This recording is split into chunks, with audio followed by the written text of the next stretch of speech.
अस्सलाम वालेकुम जी। मैं उस्मान, तुसीं वेंदे पे यूट्यूब चैनल उस्मान किची ऑफिशियल। ते अज दे व्लॉग दे विच तुहाडा वेलकम करदे हैं। अज जनाब असीं चले हैं रावी ते एक शादी है उत्थे, ते रस्ते च एक फातिहा पढ़नी, ते मेरे नाल नाल रहना, तुहानूं सारी सूरत दिखावांगा।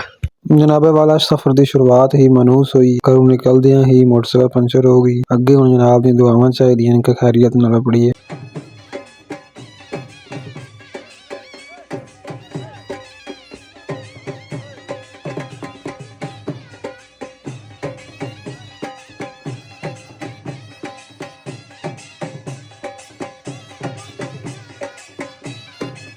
आज जनाब थोड़े बिरा ने खुले खर्चे कर दिते ने। मोटरसाइकिल की याद रखेगी कि 100 का पेट्रोल पवा पवा पवा के मत मार दी सी। एक लंबे अरसे बाद 1000 का पेट्रोल पवा दिता थोड़े बिरा ने। चेक कर सकते हो तुसी मीटर। खुले खर्चे कर दिते ने, खुले खर्चे। शाला नजर ना लगे हैं।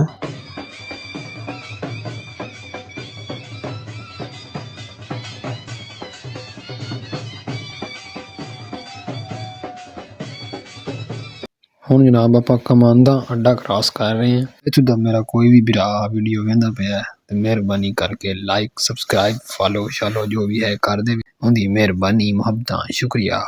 बंदा ना चीज़ की तरफों तमाम कमांदा वालियां सलाम हो गया जनाब।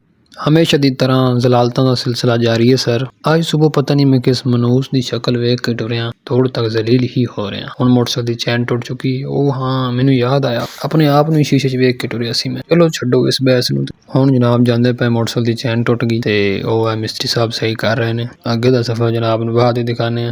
आप पहुंच चुके हैं जनाब इस वक्त इकबाल नगर। इत्थे ते देखने वाले तमाम भाइयों नूं ट्रक भर के मुहब्बतां तुहाडी तरफों मुहब्बतां की उम्मीद रखते हैं। अगे एक साबुन दानी जा रही है, बड़ी देर दी साडे अगे की फिर रही है।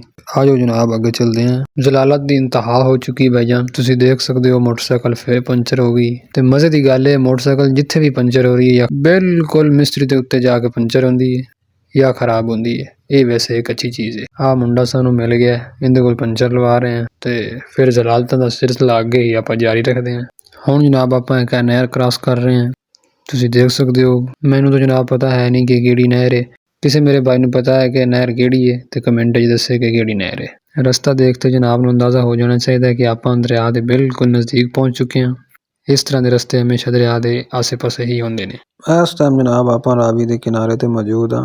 ये सामने तुहाडे चेक करो नज़ारे। सुबहान अल्लाह। मला जनाब बेड़ी लैके आ गया। दरिया रावी तकरीबन नापैद हो चुके हैं। ਉਹੀ गटरां गुटरां ਦਾ ਪਾਣੀ ਹੀ ਚੱਲ ਰਿਹਾ ਇਹਦੇ ਵਿੱਚ। ਮੇਰੇ ਖਿਆਲ ਹੈ ਲਾਹੌਰ ਦੇ ਜਿਹੜੇ ਪਾਣੀ ਹੈ ਗੰਦਾ ਉਹੀ ਇਹਦੇ 'ਚ ਆ ਰਿਹਾ ਤੇ ਇਹ ਚੱਲਦਾ ਪਿਆ। ਬੇੜੀ ਤੇ ਸਵਾਰ ਹੋ ਗਏ ਜੀ। ਹੁਣ ਆਪਾਂ ਜਾ ਰਹੇ ਹਾਂ ਪਾਰ। ਇੱਥੇ ਮੈਨੂੰ ਇੱਕ ਗੀਤ ਯਾਦ ਆ ਗਿਆ, ਸਰੈਕੀ ਗੀਤ ਹੈ ਵਾਲਾ ਵਾਸੀ ਪਾਰ ਦਾ। ਇਹ ਸ਼ੌਕ ਤੇਰੇ ਦੀਦਾਰ ਦਾ। ਨਜ਼ਾਰੇ ਚੈੱਕ ਕਿਆ ਬਾਤ ਹੈ। ਮਲਾ ਜਨਾਬ बेड़ी लैके जा रहा पार। जनाब उतर चुके हैं।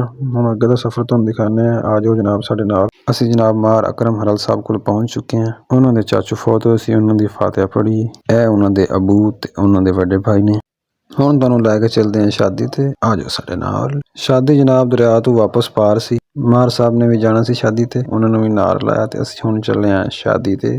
आ जाओ साडे नाल। दोबारा फिर दरिया ते पहुंच चुके हैं जनाब। इसलिए जी असीं अकरम भाई नूं ते चाचू इजाज नूं नाल लिया। असीं हुण वापस चले हैं दरिया दी दूसरी साइड ते। बेड़ी दा वेट हो रहा है, बेड़ी आ रही है। आपां चलदे हैं हुण शादी ते।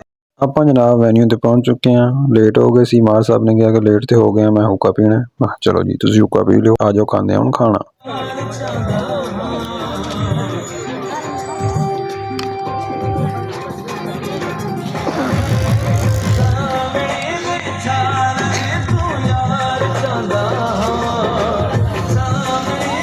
खाना खाने तो बाद जनाब वारी आंदी है न्योंदरे दी। मैं तेनों ये कहंदा हुन्ना कि खाना खाने तो बाद वारी आ गई बिल दी। तुहाडी ज़बान विच इहनूं की कहंदे ने तुसीं कमेंट च दस सकदे हो। दुनिया दा वाहिद बिल जिहड़ा तुसीं अपनी मर्जी नाल दे सकदे हो। क्या कहने। हुण जनाब असीं चाचू असलम बाबू कोल पहुंच चुके हैं। आ साडे चाचू ने, ये काफ़ी बीमार सी, उन्हां दी आदत करनी सी। उन्हां कोल आए हां। अल्लाह पाक उन्हां नूं शिफा देवे ते उन्हां दी रिक्वेस्ट है कि अज दी रात उन्हां कोल स्टे करिए। लिहाजा अज दी रात असीं इत्थे ही रावी ते स्टे करांगे ते जनाब नाल गुजारिश है कि दुआवां च याद रखना। अज दा व्लॉग इत्थे ही एंड होंदा जनाब ते नैक्सट व्लॉग च मुलाकात होएगी। खुदा हाफिज़।